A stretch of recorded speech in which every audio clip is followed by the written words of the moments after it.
7:02 ABC Sydney Mornings. Linda Mottram with you. Now, my next guest will happily attest that green is the new black, even for businesses. Greening up seems to be among the hottest buzz phrases around the place, and having green credentials is apparently increasingly a good, strong selling point, rather than something cosmetic or superficial. Well, I suppose you can always put green on and not actually do anything. That happens a bit, doesn't it? But real green action in your business, recycling, energy efficiency, is it viable?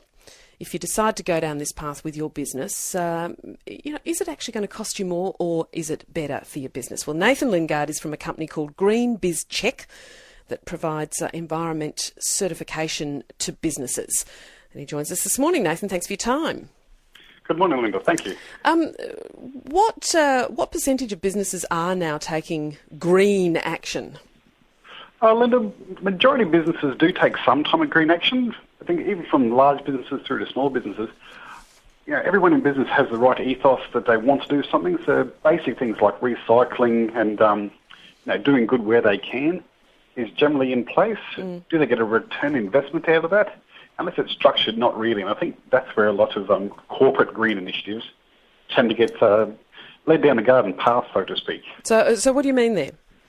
What I mean by is, as I said, from a boardroom or a management point of view, it's a really good idea to go green and do some recycling and whatever they can do around the business. But if it's not followed through, if the staff aren't educated, it loses momentum very quickly. Mm-hmm. And if they happen to have some sort of capital outlay, like doing lighting as an example, you talk to any small business that you talk sustainability, you ever think, what about lighting and energy and recycling? And suddenly the costs start building up. At GreenBizCheck, what we tend to do is focus on the 1% things, the daily actions that each of the staff members can take, because they have an immediate effect on the bottom line. And okay. That's all about cost saving. So what sort of things do you advise there, in the 1% things? The 1% things, really simple things. Turn off your computers, turn off the lights, your printing stations, make sure they're set as efficiently as possible. Can you reuse the paper that you're using through your printers? If you have a big multifunction centre, a lot of people are printing off a lot of notes and documents, just one-sided documents. Then when they're finished, they sit on desk or thrown out. A bit of paper can be used for note paper, can cut into fours, a bit of note paper. But easily the biggest one, Linda, is energy. There's really, really basic things like turn your computer off, turn the lights off, turning your monitors off at the end of the day. Absolute basic actions, and those sort of effects can have a dramatic result.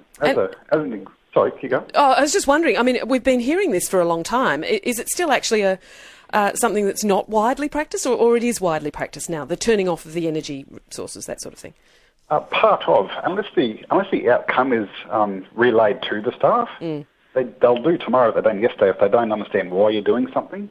If it's simply viewed as a cost-cutting measure or something that management's put down, there's no emphasis to do something.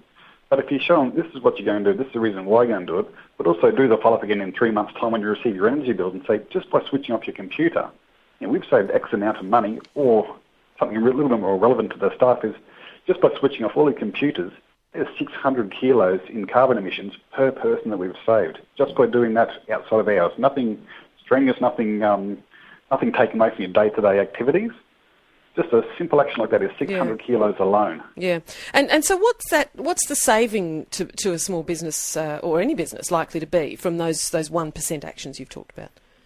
Well, our statistics show that you can save any up to 20%, just in energy savings alone. I've got one law firm here in Brisbane that saves 38% through a number of initiatives, but they're all low-cost and no-cost actions. So if you can do the sums backwards, you're saving nearly a quarter of your annual power bills just by ingraining some good habits within the staff, right, without outlaying anything at all. So, some significant results straight away through basic actions, but it's a matter of relaying those actions and following up on those actions to make sure you keep the momentum going. And so that's sort of the sorts of things that any business can do and any household can do as well, frankly. What are some of the more specific business requests you get? If a restaurant comes to you, for example, what can they do that could make a difference to their bottom line, but B, also tick the green box? Make a good business case is your fridges, your equipment, things that draw a lot of power, you can actually turn off those at the end of the night. Is there a need to have the fridges running overnight if the doors stay closed and no one's there? And that's a really basic one for just a small takeaway shop. you can set those just on basic timers you can buy from any hardware store. That you set those times, they turn off at, say, 12 o'clock, turn on again at 7 a.m. They don't lose cold, they don't lose any of their freshness of the product, but you're still saving that 7 hours of energy costs, and extrapolate that by how many fridges you have or freezers you have. That's a significant saving straight away. There's 1/3 of the cost done straight away, and that's a really simple one you can do without sort of tarnishing or perishing any of the goods and services that you've bought. Within the office-based environment, where it's a service-based business, we're not manufacturing or selling a product, just a service as such. The little things, like I said, turning off your computers, making sure the lights are turned off, using your equipment that you're buying the most efficient way. And I use the analogy quite a bit when I'm presenting to the board for all the different companies that who recycles at home? And the majority of people put their hand up. You say, why is that? They say, oh, because council gives us a recycling bin. I said, that's fantastic. So if the company was to supply a recycling bin, the staff will do it. Yeah, absolutely. So it can be as simple as that. You make it easy and people will do it. And that's the same measure, I suppose, with anything in business or in life. You make it easy, people will do it. So they're really basic things that people will follow through. And the staff want to do these things, but if it's not directed properly and followed up properly, it just won't happen and it'll lose momentum. And when in 6 months' time, then the board or the chairman asks what's going on with your environmental strategies, you get a lot of blank looks because there was no follow-up on it. And that's where we find that, first and foremost, before we start spending thousands and thousands of dollars on all this fancy equipment, and these days a lot of businesses don't have that sort of cash to spend. No, indeed. So we say let's focus on the 1% thing first. Let's get the staff trained and ingrained and have these habits in daily actions being relayed, and do the follow-up on those, and you'll see significant results. And we can make a business case for the capital expense down the track, but let's do the first things first. And that's where we get the most savings straight away. Excellent.